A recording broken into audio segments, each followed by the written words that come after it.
Hello guys, আজকে কথা বলতে চলেছে কিছু এমজিদেরকে নিয়ে, যাদেরকে নিয়ে আমার কোনো কথা বলার ইচ্ছা ছিল না, কিন্তু বলতে হলো।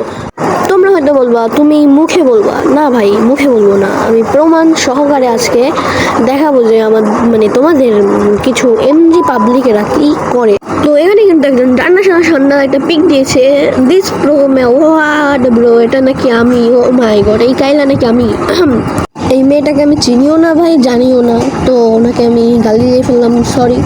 তাতে কোনো সমস্যা নেই, কিন্তু সমস্যাটা হচ্ছে এই ছেলেটা কি সেই ছেলেটা নাকি, ছেলে বলতেছি কেন, গে, হ্যাঁ গে নাকি বুঝলাম না।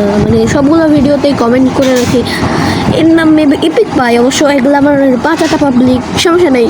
মনে করো এগুলা আমার ইনবক্সে এসে মেসেজ করবে, আপু বিগ ফ্যান, আবার কমেন্টে এমজি, হ্যাঁ হ্যাঁ এমজি সেটা মানি তুমি। আমরা একটা এমজিকে দেখাবো, সে হচ্ছে, তো আরেকটা হচ্ছে সুমাইয়া খান কে আই। এই মেয়েটাকে নিয়ে আমার তেমন একটা কথা বলার ইচ্ছা ছিল না, তবে বলতেই হলো, কারণ এ হচ্ছে একটা এমজি, জি হ্যাঁ জি।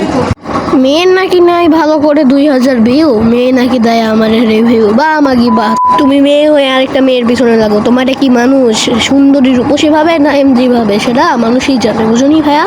হ্যাঁ, কিছু কিছু ছেলে মেয়েরা মনে করো, তোমরা কি করতেছো, একটা একটা মেয়ে জানি না কে, ওটার নাম তনু মেবি। তো ভাই তোমরা কি দেখছো যে ওইটা আমার ফেস? ভাই আমি স্টাইল সেম করছি অ্যান্ড ড্রেস সেম করছি, বাট আমি ওটা ফেস সেম করি নাই। তোমরা যদি ওটা রিয়েল ফুল ফেস দেখতা তাহলে বুঝতে পারতা।